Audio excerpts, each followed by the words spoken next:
3 surprising after-lunch mistakes that can spike blood sugar in seniors. It's about 2 p.m., lunch was an hour ago, and you feel like you made pretty healthy choices.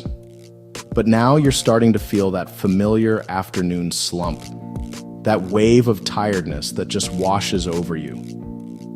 It's easy to brush it off as just a food coma. But what if some of those healthy things you're doing after lunch are accidentally sending your blood sugar on a roller coaster?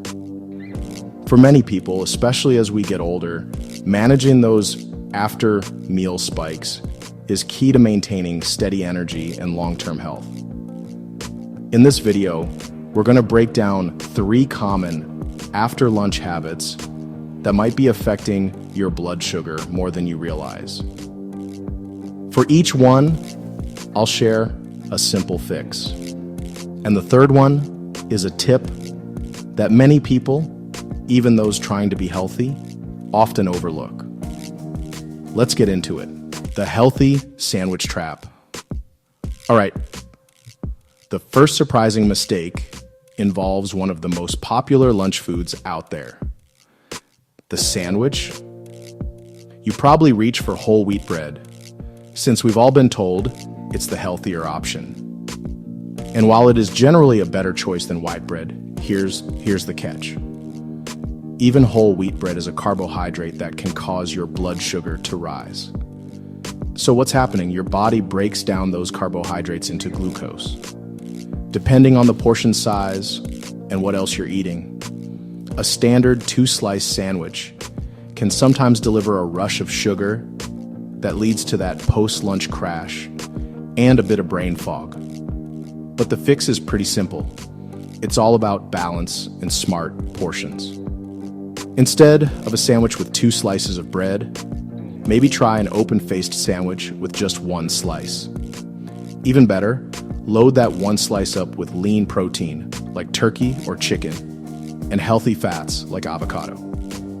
Protein and fat help slow down the absorption of carbohydrates, which can help prevent a sharp spike in blood sugar. You still get to enjoy a sandwich, just in a way that gives you more stable, lasting energy. I'm curious, what's your favorite sandwich? Let me know in the comments below. I'd love to get some new ideas. Let's move on to the second mistake. And this one feels a little counterintuitive. You finish a good lunch, and for a little something sweet, you have a piece of fruit, like a banana or some grapes. It feels like you're doing something good for your body, right? Well, here, the issue isn't what you're eating, but when.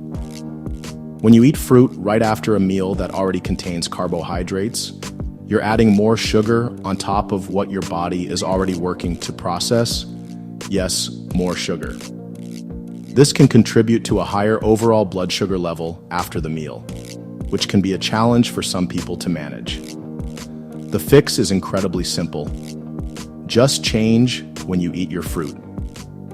Instead of having it as dessert, right after lunch, try enjoying it as a standalone snack a couple of hours later. This gives your body time for blood sugar levels to stabilize after your main meal. When you do have that fruit snack, pairing it with a small handful of nuts or some cheese can also be a great idea, as the protein and fat can help buffer the fruit's natural sugars. If this is a habit you've had and you found this tip helpful, do me a favor and tap that like button. It really helps more people find this video, and that brings us to our third mistake, one that's really easy to fall into. You have lunch at noon. By 1:30 or 2, you start feeling a little hungry again, so you grab a snack. The problem here can be the timing. Your blood sugar naturally rises after a meal, and it takes time for it to come back down. If you snack before your body has had a chance to level out, you're starting another rise before the first one has fully settled.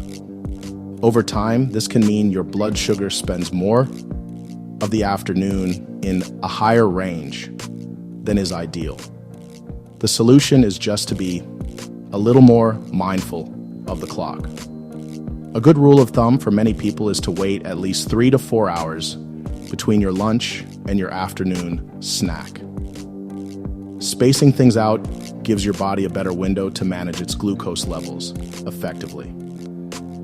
And here's a fantastic bonus tip. After you finish lunch, try going for a short 10 or 15-minute walk. Research has shown that a brief walk right after a meal can significantly lower the blood sugar spike that follows.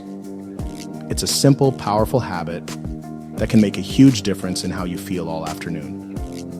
Which of these 3 habits surprised you the most? 1, 2, or 3? Let me know in the comments. So let's do a quick recap of the 3 simple fixes to help you manage your after-lunch energy and blood sugar. First, rethink the sandwich. Try an open-faced version, and be sure to pair it with plenty of protein and healthy fat. Second, enjoy your fruit as a snack between meals, not right after one. And third, try to wait at least 3 hours after lunch before you have a snack, and think about adding a short walk right after you eat. Making these small tweaks can have a really positive impact on your daily energy and your long-term health. You definitely have the power to take control of this. Now that you know these 3 hidden blood sugar spikes, I want to help you even more. Next week, I'm revealing the exact 5 foods that can actually lower your blood sugar after lunch, but only if you eat them at the right time. Make sure you're subscribed with notifications on so you don't miss it. And here's what I need from you right now. Comment below with which mistake you've been making, and I'll personally share one specific tip to help you fix it this week. I read every single comment, and your success stories motivate me to keep making these videos.